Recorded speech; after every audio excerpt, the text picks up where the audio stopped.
Question number 5 की तरफ देखिए। क्वेश्चन नंबर 5 आपसे क्या कह रहा है बेटा, the value of tan 30 plus tan 60 upon cos 30 is.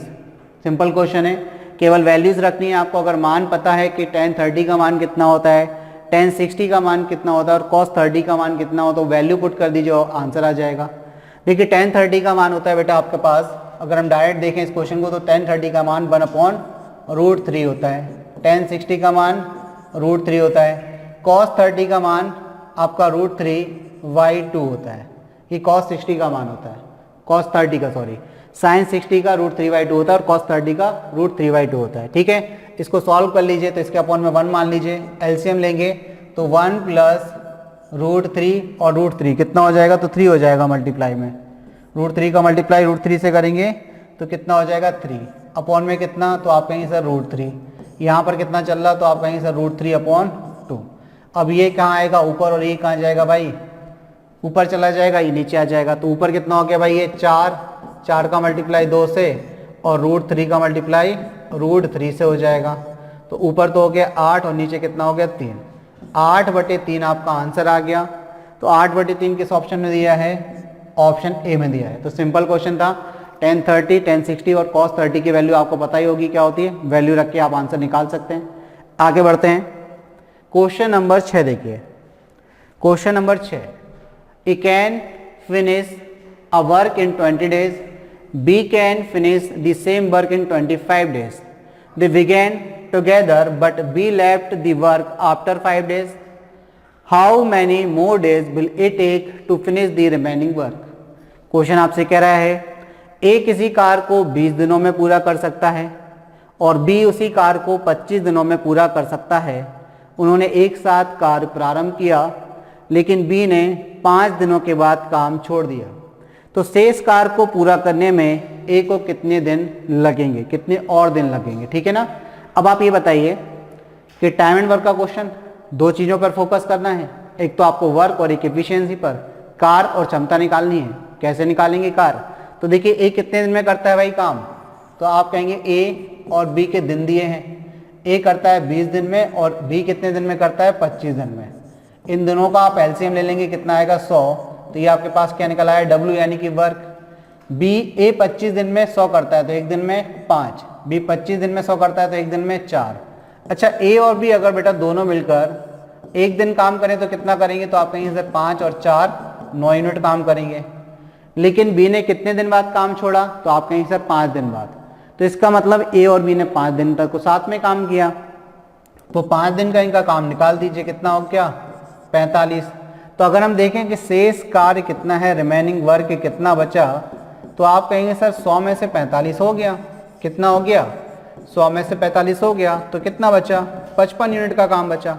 अभी 55 यूनिट कौन करेगा भाई, ये तो ए करेगा क्योंकि बी ने तो काम करना छोड़ दिया।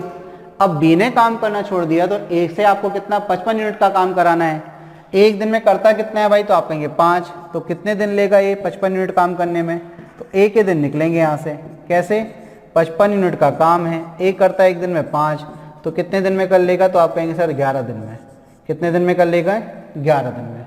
क्लियर होगी बात। तो आपने देखा कि भाई ए कितने दिन में कर लेगा शेष कार्य को, 11 दिन में। किस ऑप्शन में दिया है, तो ऑप्शन ए में दिया हुआ है, तो ऑप्शन ए आपका आंसर। क्लियर। आगे बढ़ते हैं, क्वेश्चन नंबर 7 देखते हैं।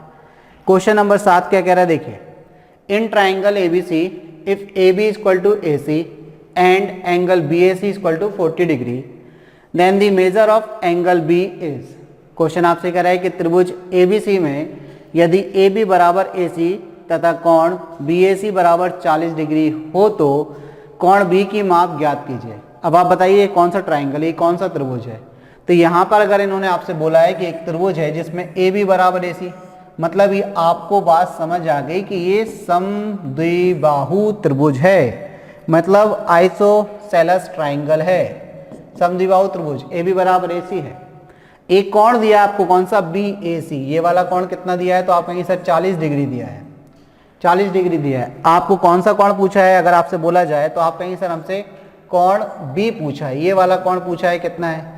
तो आपको पता है कि समद्विबाहु त्रिभुज में बराबर भुजाओं के सामने के कोण बराबर होते हैं, तो यानी कि बी और सी आपस में कैसे होंगे, बराबर होंगे। अब बेटा बी और सी जब यहाँ पर बराबर होंगे तो आपको ये भी पता है कि त्रिभुज के तीनों कोणों का योग कितना 180 होता है। अब अगर त्रिभुज के तीनों कोणों का योग 180 होता है तो एक कोण आपके पास 40 है, तो शेष बचे हुए कोण कितने हो गए? तो 180 में से आप 40 माइनस कर दीजिए, तो आप कहेंगे सर 140 बचा। कितना बचा? 140 डिग्री बचा। 140 ये किसके बराबर है? बी और सी के योग के बराबर है। और आपको पता है जितना बी है उतना ही सी भी है, तो दोनों जब बराबर है तो इसको 2 से भाग लगा दीजिए, तो कितना आ जाएगा? 70 डिग्री। तो ये कोण बी पूछ लेते या कोण सी पूछ लेते, दोनों की वैल्यू किसके बराबर? 70 के बराबर। तो ऑप्शन ए क्या हो गया बेटा? आपका आंसर हो गया। क्लियर? ऑप्शन ए क्या हो गया बेटा? आपका आंसर हो गया। त्रिभुज के तीनों कोणों का योग आप जानते हैं 180 डिग्री होता है, दो कोण बराबर दिए हैं। अगर आप अप्रोच से जाते सीधा सीधा भी करते तो आपको पता है कि कोण ए प्लस कोण बी प्लस कोण सी बराबर 180 डिग्री होता है। और आप ये भी जानते हैं कि बराबर भुजाओं के सामने के कोण बराबर होते हैं, यानी कि कोण बी बराबर कोण सी होता है। ए की वैल्यू आपको 40 डिग्री दी है, बी की वैल्यू आप बी ही रखेंगे क्योंकि बी निकालना है, सी की जगह पे भी आप बी रख देंगे। बराबर में कितना? 180। ठीक है, तो यहाँ पर 2 कोण बी बराबर कितना हो जाएगा? 140। ये 40 उस तरफ जाएगा माइनस। देखिए बी की वैल्यू कितनी आ गई? तो कोण बी बराबर 70 आ गया। ये बिल्कुल बेसिक वालों के लिए, जिनकी शुरुआत ही हुई है अभी तैयारी करने के लिए, उनके लिए है। ठीक है, बात आ गई समझ में? आगे बढ़ते हैं। क्वेश्चन नंबर 8 देख लेते हैं। क्वेश्चन नंबर 8 आपसे कह रहा है the value of -5/2 plus 3/2 divide by 6 into 1/2 is equal to. Question आपसे कह रहा है कि -5/2 प्लस 3/2 भागित 6 इंटू 1/2 का मान ज्ञात कीजिए। डीमास लगेगा, डिवीजन से सॉल्व होगा, उसके बाद मल्टीप्लीकेशन होगा, फिर एडिशन, फिर सब्ट्रैक्शन होगा। ठीक है, तो देखिए -5/2 प्लस 3/2 डिवाइडेड 6 इंटू 1/2। अब देखिए -5/2 प्लस 3/2 डिवाइड को मल्टीप्लाई में चेंज करेंगे तो 1/6 इंटू 1/2। 3 से ये कितने टाइम कैंसिल? तो आप कहेंगे sir 2 time cancel. 2 into 2 into 2, तो ये -5/2 प्लस 1/8। एलसीएम लेंगे बेटा कितना आएगा? तो आप कहेंगे सर 8 आएगा। 8 कैंसिल होगा 2 से, कितने टाइम? तो आप कहेंगे सर 4 टाइम। 4 का मल्टीप्लाई 5 से -20 हो जाएगा। 8 से 8 कैंसिल होगा तो प्लस का 1 बचेगा। 20 माइनस का है, प्लस का 1 है, तो माइनस का 19 अपॉन में कितना? 8। यही बेटा आपका आंसर भी है, यानी कि -19/8 आपका आंसर आ गया। ऑप्शन ए ही जो है आपका आंसर हो गया। क्लियर होगी बात? अगले क्वेश्चन की तरफ बढ़ते हैं। क्वेश्चन नंबर 8 देखिए। 8 तो हो गया, क्वेश्चन नंबर 9 है अब आपका। तो क्वेश्चन नंबर 9 को देखिए बेटा। From the following table how many patients were in the age group 40 to 60। इन्होंने बोला है निम्न सारणी के अनुसार आयु वर्ग 40 से 60 में कितने मरीज थे? 40 से 60 में मतलब जो 40 और 60 के बीच में आते थे वो आपको बताना है। देखिए टेबल आपको दिया है, एज दिया है एक तरफ आपको क्या दिया है? एज दिया है, और एक तरफ नंबर ऑफ पेशेंट्स दिए हैं, मतलब मरीजों की संख्या दी है। लेस देन 10 मतलब जिनकी आयु कितनी है? 10 से कम है, ऐसे मरीज कितने हैं? 11 हैं। जिनकी आयु कितनी है बेटा? 20 से कम है, उनकी संख्या 15 है। लेस देन 30 मतलब जिनकी आयु 30 से कम है, ऐसे कितने हैं? 22 हैं। लेस देन 40 उनकी आयु कितने ऐसे 29 मरीज हैं। लेस देन कितना बेटा? तो आप कहेंगे सर यहाँ पर लेस देन 35, तो यानी कि लेस देन 50 यानी कि उनकी संख्या 35 है। लेस देन 60 यानी कि 45 है, और लेस देन 70 यानी कि 50 हैं। यानी कि ओवरऑल मजदूर बोल रहे हैं, पेशेंट कितने हैं? 50 हैं। अब उन्होंने बोला कि आयु की बात करें तो 70 साल से कम वाले 50 हैं, 60 साल से कम वाले कितने? 45 हैं। ठीक है, और 50 साल से कम वाले 35 हैं। इन्होंने क्या बोला कि 40 से 60 के मरीज बताने हैं आपको, जो 40 में भी आते हों और जो 60 में के ग्रुप में आते हों। तो 40 से 60 की अगर बेटा हम बात करें तो बताइए, यहाँ पर देखिए लेस देन 40 है, मतलब इनमें से कोई भी आप नहीं लेंगे, इनमें से कोई भी आप नहीं लेंगे। ये लेस देन 50 यानी कि 50 से कम वाले 40 में आ जाएंगे, 35 आ जाएंगे, और लेस देन 60 60 से कम यानी कि 60 के बीच में चाहिए तो 45 वाले भी आ जाएंगे। तो 45 में से यदि आप बेटा आप किसको माइनस कर दें, आप देखिए 45 में से किसको माइनस कर दें? इस पूरे ग्रुप में से, इस 45 में से इस पूरे को माइनस कर दें 29 को। 29 को माइनस कर दें तो आपका आंसर आ जाएगा, क्योंकि आपको इसको इंक्लूड रखना है, आपको 35 वाला भी रखना है और 45 वाला भी रखना है। तो आपको उस 45 में से 29 को अगर माइनस कर दें तो हमारा आंसर आ जाएगा।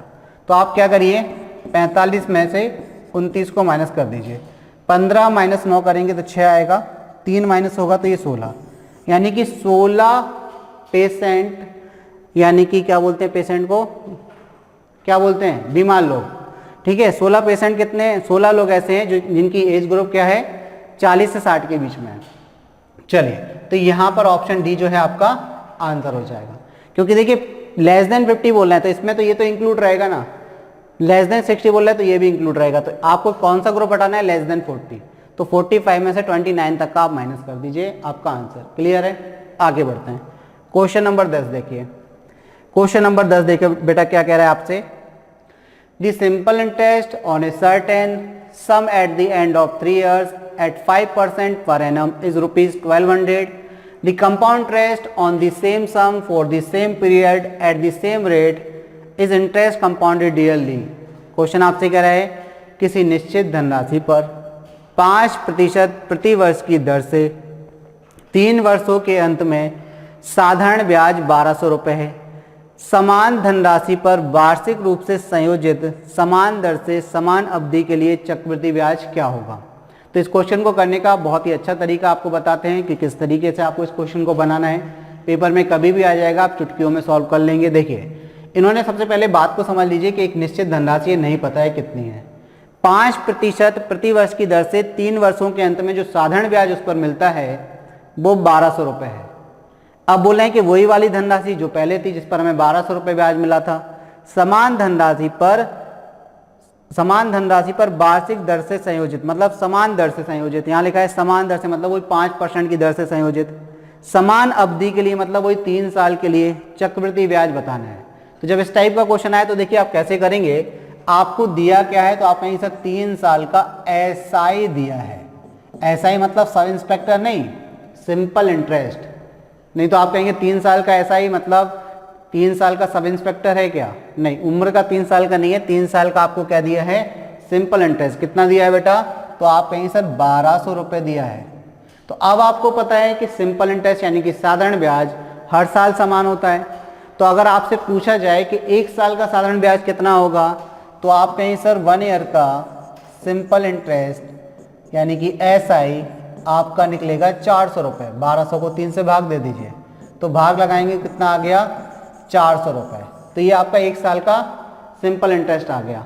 अब आप ये भी जानते हैं कि चक्रवृद्धि ब्याज में हर बार ब्याज पर ब्याज मिलता है, और 3 साल का जो चक्रवृद्धि ब्याज का रेशियो होता है, अगर आपको नहीं पता है बेटा तो जान लें कि अगर 3 साल का आपको सीआई निकालना है, कंपाउंड इंटरेस्ट निकालना है, तो इसका रेशियो होता है 3:3:1। अब इसका मतलब क्या है 3:3:1 का, तो ये 3 पहला वाला जो 3 है, जो आप मूलधन पर ब्याज निकालते हैं उसको 3 गुना करना है आपको, फिर जो ब्याज पर ब्याज निकलेगा उसको आपको 3 गुना करना है, और जो ब्याज का ब्याज निकलेगा फाइनल उसमें आपको 1 से मल्टीप्लाई करना है। अब अगर आपसे पूछा जाए ये 400 क्या है, तो आप कहेंगे सर मूलधन पर 1 साल का ब्याज है ये 400। तो पहली चीज़ तो हमारी निकली रखी है क्या, पहला निकला रखा है ब्याज। अब हमें क्या करना है, ब्याज की दर कितनी है 5%, तो इस 400 का हमें बेटा कितना निकालना है, 5% निकालना है। 5% से 2 जीरो कैंसिल, 5 चौको 20 आ जाएगा। ठीक है, फिर हमें क्या करना है, इस ब्याज का भी ब्याज निकालना है। ये जो 400 था ये मूलधन पर ब्याज था, अब जो ब्याज है उस पर ब्याज 5% यानी कि 20 हो गया, और इस 20 पर यानी कि इस ब्याज पर भी ब्याज कितना निकालना है 5%, तो 20/500 होगा यानी कि 1 रुपये का ब्याज आएगा। अब आपको क्या करना है, तो आपको पता है कि इस रेशियो से मल्टीप्लाई करना है, क्योंकि ये 3 साल का चक्रवृद्धि ब्याज निकालने का रेशियो होता है। तो इसमें आप 3 से यानी कि मूलधन के ब्याज में 3 से, ब्याज के ब्याज में 3 से, और इस ब्याज के ब्याज में 1 से मल्टीप्लाई कर देंगे। तो ये कितना हो जाएगा, तो आप कहेंगे सर ये तो 1200 हो जाएगा, ये कितना हो जाएगा, तो 60 हो जाएगा, और ये कितना 1 रहेगा, तो 1261 आपका आंसर हो जाएगा। 1261 क्या हो जाएगा आपका आंसर। अब आपको एक चीज़ ध्यान रखना है कि इसमें 3 से मल्टीप्लाई करने की ज़रूरत नहीं है, क्योंकि आप ये जानते हैं कि ब्याज की दर अगर समान है, मूलधन भी अगर आपका समान है, समय भी समान है, तो इस केस में चक्रवृद्धि ब्याज साधारण ब्याज से हमेशा ज़्यादा आता है।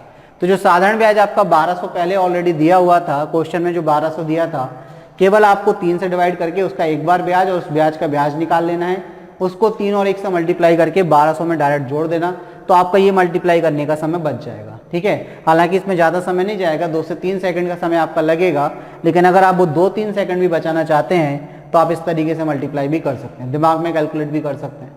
ठीक है, तो 1261 रुपये आपका आंसर हो जाएगा। तो ऑप्शन डी क्या रहेगा बेटा, आपका आंसर रहेगा।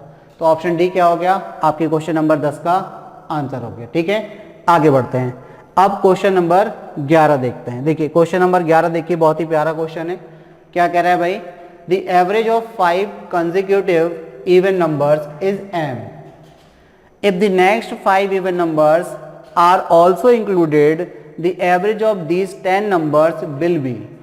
क्वेश्चन आपसे कह रहा है कि 5 क्रमागत सम संख्याओं का औसत m है, यदि अगली 5 सम संख्याएं भी शामिल कर ली जाती हैं तो इन 10 संख्याओं का औसत क्या होगा, ये आपको बताना है।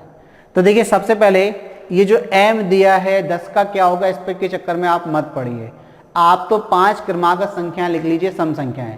सम संख्या आपको पता ही होगा क्या होती हैं, वो संख्याएं बेटा जो 2 से पूर्णतः विभाजित हो जाती हैं, सम संख्या हो जाती हैं।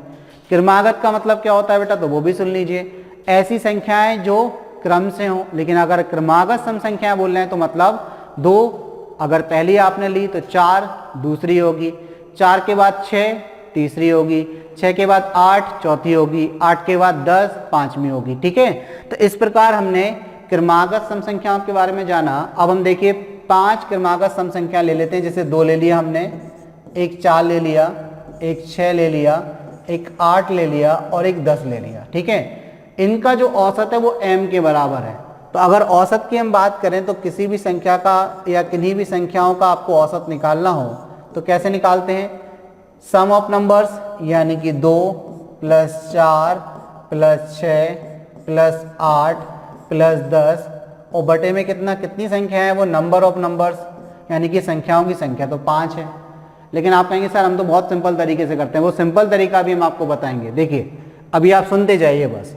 ये देखिए आप सम करेंगे तो आप देखिए 8 और 2 10 10 10 20 और 10 30 हो जाएगा। कितना हो जाएगा, 30। और 30 को 5 से भाग देंगे तो क्या आया, औसत आपका 6 आया। अब थोड़ा सा गौर फरमाइए, यहाँ पर गौर क्या फरमाइए कि जो बीच वाली संख्या है वही आपका औसत आया कि नहीं। तो जब भी क्रमागत संख्या आपको दी गई हो ना बेटा, तो पहली संख्या और अंतिम संख्या को जोड़कर आप 2 से भाग लगा दीजिए तो आपको क्या मिल जाएगा, औसत मिल जाएगा। ठीक है, जब भी क्रमागत संख्या है, चाहे वो क्रम से सम संख्या हो, चाहे वो क्रम से विषम संख्या हो, चाहे वो क्रम से संख्या हो, मतलब नेचुरल नंबर्स हो, 1 2 3 4 5 6 दी हो, अगर ऐसी क्रमागत संख्या दी है या हम बोले समांतर श्रेणी एपी आपको दी हो, अर्थमेटिक प्रोग्रेशन आपको दिया हो, समांतर श्रेणी में भी क्या होता है, हर पद का अंतर समान होता है। तो समांतर श्रेणी अगर आपको कभी दे दें और उसका औसत भी पूछ लें तो आपको क्या करना है, प्रथम पद और अंतिम पद डिवाइड बाई 2 कर दीजिए, आपको उनका औसत निकल आएगा। तो अब समांतर श्रेणी के बारे में जिनको नहीं पता तो सुन लीजिए। जैसे हमने लिखा 17, फिर हमने लिखा 21, फिर हमने लिखा 25, फिर हमने लिखा 29, फिर हमने लिखा कितना 33। तो देखिए जो सीरीज है वो 4 4 के गैप पर है, 17 4 21, 4 25, 4 29, 4 33। तो ये समांतर श्रेणी है। और जब हर पद के बीच में समान अंतर होता है तो ऐसी श्रेणी को हम समांतर श्रेणी बोलते हैं। इसके औसत निकालने के लिए आपको ये नहीं करना है कि सबको जोड़कर 5 से भाग लगाओ, 1 2 3 4 5 है ये, तो ऐसा नहीं करना है कि सबको ऐड कर कर आप 5 से भाग लगाएं, फर्स्ट और लास्ट को ऐड करके 2 से डिवाइड कर दीजिए, आपका एवरेज आ जाएगा। प्रथम और अंतिम को जोड़कर 2 से भाग दे दीजिए। ठीक है, तो अब पहली चीज तो ये समझ लीजिए, ये क्वेश्चन इतना लेंथी नहीं था कि आपको इतना सब करना पड़े, लेकिन समझाना जरूरी है क्योंकि बेसिक वाले जो बच्चे इस वीडियो को देख रहे हैं उनको सारी चीजें क्लियर होना जरूरी है। ठीक है, तो अब उनके पर्पज से आप समझ लीजिए कि जैसे हमने 5 क्रमागत संख्या लिख ली, 5 क्रमागत सम संख्या लिख ली, तो अगर 5 क्रमागत सम संख्या बेटा हमारे पास है तो ध्यान रखना उनकी बीच वाली संख्या हमेशा औसत होती है, बीच वाली संख्या औसत होती है। तो देखिए अभी हमने 5 कौन कौन सी क्रमागत संख्या लिखी थी, तो आप कहेंगे सर 2 4 6 8 और 10 लिखी थी। इनका जो एवरेज निकल कर आया था वो कितना था, औसत जो निकल कर आया था वो 6 था। तो हम कह सकते हैं ये m की वैल्यू है, क्योंकि इन्होंने बोला है कि 5 क्रमागत सम संख्याओं का औसत m है, तो ये m की वैल्यू हो गई। इन्होंने बोला कि अगली 5 सम संख्या भी शामिल कर लिए जाएं, तो अगली 5 अगर बढ़ते हैं तो इसके बाद देखिए क्या होगी, 12 फिर 14 फिर 16 फिर 18 और फिर कितना, तो आप कहेंगे सर 20। 1 2 3 4 5, 5 और बढ़ा दी, तो इनका औसत क्या आएगा? तो आपको पता है प्रथम और अंतिम को जोड़कर 2 से भाग लगा दीजिए।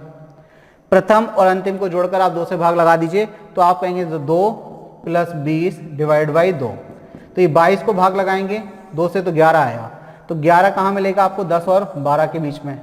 तो अब आप बताइए, पहले औसत m था, m मतलब 6 था, तो 11 को हम ऐसे नहीं लिख सकते 6 + 5 लिख सकते हैं कि नहीं? आप इतना बताइए।